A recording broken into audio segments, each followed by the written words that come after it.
The Gospel according to St. Matthew, beginning in the 26th chapter. One of the 12, who was called Judas Iscariot, went to the chief priests and said, "What will you give me if I betray him to you?" They paid him 30 pieces of silver, and from that moment he began to look for an opportunity to betray him. On the first day of unleavened bread, the disciples came to Jesus, saying, "Where do you want us to make preparations for you to eat the Passover?" He said, "Go into the city to a certain man and say to him, 'The teacher says, my time is near. I will keep the Passover at your house with my disciples.'" So the disciples did as Jesus had directed them, and they prepared the Passover meal. When it was evening, he took his place with the 12, and while they were eating, he said, "Truly I tell you, one of you will betray me." And they became greatly distressed and began to say to him, one after another, "Surely not I, Lord." He answered, "The one who has dipped his hand into the bowl with me will betray me. The Son of Man goes as it is written of him, but woe to that one by whom the Son of Man is betrayed. It would have been better for that one not to have been born." Judas, who betrayed him, said, "Surely not I, Rabbi." He replied, "You have said so." While they were eating, Jesus took a loaf of bread, and after blessing it, he broke it, gave it to the disciples, and said, "Take, eat, this is my body." Then he took a cup, and after giving thanks, he gave it to them, saying, "Drink from it, all of you, for this is my blood of the covenant, which is poured out for many for the forgiveness of sins. I tell you, I will never again drink of this fruit of the vine until that day when I drink it new with you in my Father's kingdom." When they had sung the hymn, they went out to the Mount of Olives. Then Jesus said to them, "You will all become deserters because of me this night, for it is written, 'I will strike the shepherd, and the sheep of the flock will be scattered.' But after I am raised up, I will go ahead of you to Galilee." Peter said to him, "Though all become deserters because of you, I will never desert you." Jesus said to him, "Truly I tell you, this very night before the cock crows, you will deny me 3 times." Peter said to him, "Even though I must die with you, I will not deny you." And so said all the disciples. Then Jesus went with them to a place called Gethsemane, and he said to his disciples, "Sit here while I go over there and pray." He took with him Peter and the 2 sons of Zebedee and began to be grieved and agitated. Then he said to them, "I am deeply grieved even to death. Remain here and stay awake with me." And going a little further, he threw himself on the ground and prayed, "My Father, if it is possible, let this cup pass from me.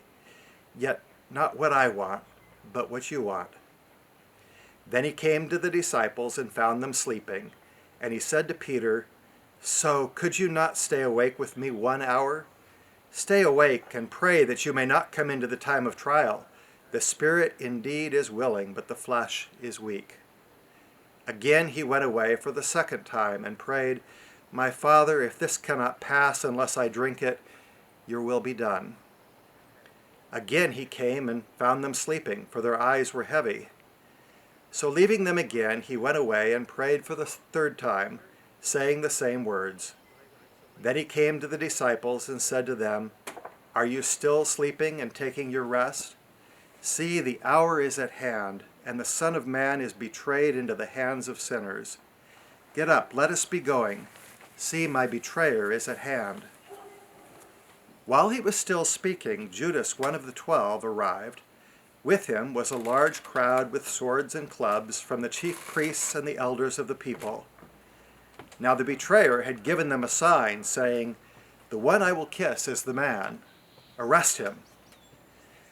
At once he came up to Jesus and said, "Greetings, Rabbi," and kissed him. Jesus said to him, "Friend, do what you are here to do." Then they came and laid hands on Jesus and arrested him. Suddenly one of those with Jesus put his hand on his sword, drew it, and struck the slave of the high priest, cutting off his ear. Then Jesus said to him, "Put your sword back into its place, for all who take the sword will perish by the sword. Do you think that I cannot appeal to my Father, and he will at once send me more than 12 legions of angels? But how then would the scriptures be fulfilled, which say it must happen in this way?" At that hour, Jesus said to the crowds, "Have you come out with swords and clubs to arrest me as though I were a bandit? Day after day I sat in the temple preaching and teaching, and you did not arrest me. But all this has taken place so that the scriptures of the prophets may be fulfilled." Then all the disciples deserted him and fled.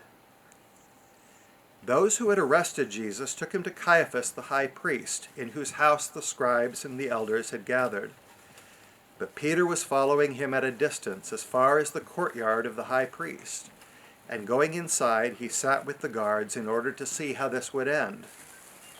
Now the chief priests and the whole council were looking for false testimony against Jesus, so that they might put him to death. But they found none, though many false witnesses came forward. At last 2 came forward and said, "This fellow said, 'I am able to destroy the temple of God and to build it in 3 days.' The high priest stood up and said, 'Have you no answer? What is it that they testify against you?' But Jesus was silent. Then the high priest said to him, 'I put you under oath before the living God. Tell us if you are the Messiah, the Son of God.' Jesus said to him, 'You have said so.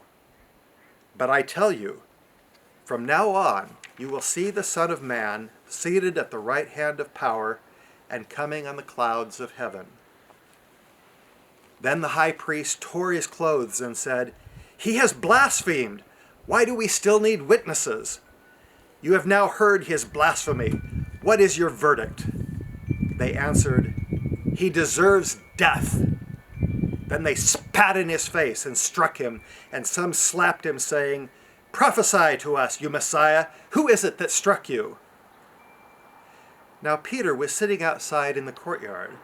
A servant girl came to him and said, 'You also were with Jesus of Galilee.'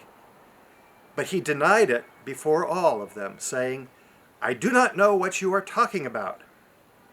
When he went out to the porch, another servant girl saw him, and she said to the bystanders, 'This man was with Jesus of Nazareth.' Again he denied it with an oath, 'I do not know the man.' After a little while the bystanders came up and said to Peter, 'Certainly you are also one of them, for your accent betrays you.' Then he began to curse, and he swore an oath, 'I do not know the man.' At that moment the cock crowed. Then Peter remembered what Jesus had said, 'Before the cock crows, you will deny me 3 times.' And he went out and wept bitterly. When morning came, all the chief priests and the elders of the people conferred together against Jesus in order to bring about his death. They bound him, led him away, and handed him over to Pilate the governor. When Judas, his betrayer, saw that Jesus was condemned, he repented and brought back the 30 pieces of silver to the chief priests and the elders.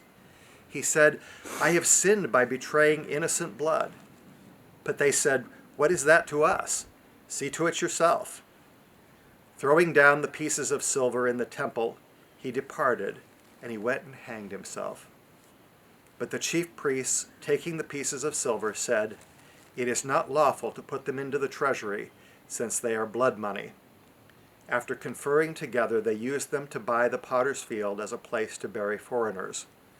For this reason, that field has been called the field of blood to this day.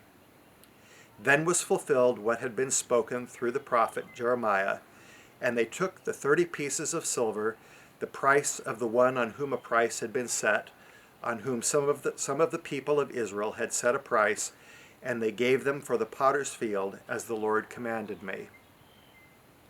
Now Jesus stood before the governor, and the governor asked him, "Are you the king of the Jews?" Jesus said, "You say so."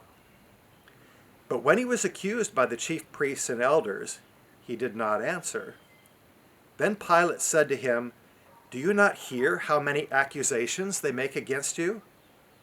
But he gave him no answer, not even to a single charge, so that the governor was greatly amazed. Now at the festival, the governor was accustomed to release a prisoner for the crowd, anyone whom they wanted. At that time, they had a notorious prisoner called Jesus Barabbas. So after they had gathered, Pilate said to them, "Whom do you want me to release for you, Jesus Barabbas, or Jesus who is called the Messiah?" For he realized that it was out of jealousy that they had handed him over. While he was sitting on the judgment seat, his wife sent word to him, "Have nothing to do with that innocent man, for today I have suffered a great deal because of a dream about him." Now the chief priests and the elders persuaded the crowds to ask for Barabbas and to have Jesus killed. The governor again said to them, "Which of the two do you want me to release for you?" And they said, "Barabbas." Pilate said to them, "Then what should I do with Jesus, who is called the Messiah?" All of them said, "Let him be crucified."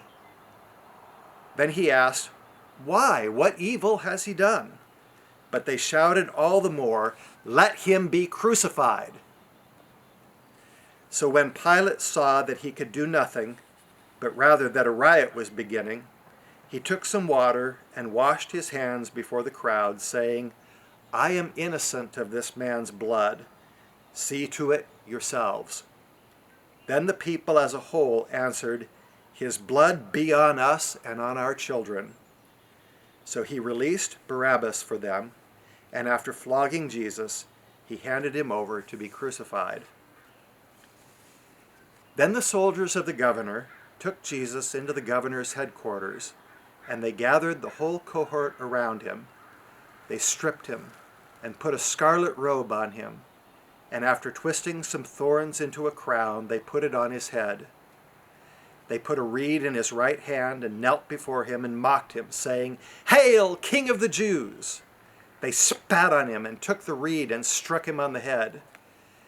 After mocking him, they stripped him of the robe and put his own clothes on him. Then they led him away to crucify him. As they went out, they came upon a man from Cyrene called Simon. They compelled this man to carry his cross. And when they came to a place called Golgotha, which means place of a skull, they offered him wine to drink mixed with gall. But when he tasted it, he would not drink it. And when they had crucified him, they divided his clothes among themselves by casting lots. Then they sat down there and kept watch over him. Over his head they put the charge against him, which read, "This is Jesus, the King of the Jews." Then 2 bandits were crucified with him, one on his right and one on his left. Those who passed by derided him, shaking their heads and saying, "You who would destroy the temple and build it in 3 days, save yourself. If you are the Son of God, come down from the cross." In the same way, the chief priests also, along with the scribes and elders, were mocking him, saying, "He saved others. He cannot save himself. He is the King of Israel. Let him come down from the cross now, and we will believe in him. He trusts in God. Let God deliver him now if he wants to. For he said, 'I am God's son.'" The bandits who were crucified with him also taunted him in the same way. From noon on, darkness came over the whole land until 3 in the afternoon. And about 3 o'clock, Jesus cried with a loud voice, "Eli, Eli, lama sabachthani?" That is, my God, why have you forsaken me?" When some of the bystanders heard it, they said, "This man is calling for Elijah." At once, one of them ran and got a sponge, filled it with sour wine, put it on a stick, and gave it to him to drink. But the others said, "Wait, let us see whether Elijah will come to save him." Then Jesus cried again with a loud voice and breathed his last. At that moment, the curtain of the temple was torn in two from top to bottom. The earth shook and the rocks were split. The tombs also were opened, and many bodies of the saints who had fallen asleep were raised. After his resurrection, they came out of the tombs and entered the holy city and appeared to many. Now when the centurion and those with him who were keeping watch over Jesus saw the earthquake and what took place, they were terrified and said, "Truly this man was God's son." Many women were also there, looking on from a distance. They had followed Jesus from Galilee and had provided for him. Among them were Mary Magdalene, and Mary the mother of James and Joseph, and the mother of the sons of Zebedee. When it was evening, there came a rich man from Arimathea named Joseph, who was also a disciple of Jesus. He went to Pilate and asked for the body of Jesus. Then Pilate ordered it to be given to him. So Joseph took the body and wrapped it in a clean linen cloth and laid it in his own new tomb, which he had hewn in the rock. Then he rolled a great stone to the door of the tomb and went away. Mary Magdalene and the other Mary were there, sitting opposite the tomb. The next day, that is, after the day of preparation, the chief priests and the Pharisees gathered before Pilate and said, "Sir, we remember what that impostor said while he was still alive. After 3 days I will rise again. Therefore command the tomb to be made secure until the 3rd day. Otherwise his disciples may go and steal him away and tell the people he has been raised from the dead, and the last deception would be worse than the first." Pilate said to them, "You have a guard of soldiers. Go, make it as secure as you can." So they went with the guard and made the tomb secure by sealing the stone.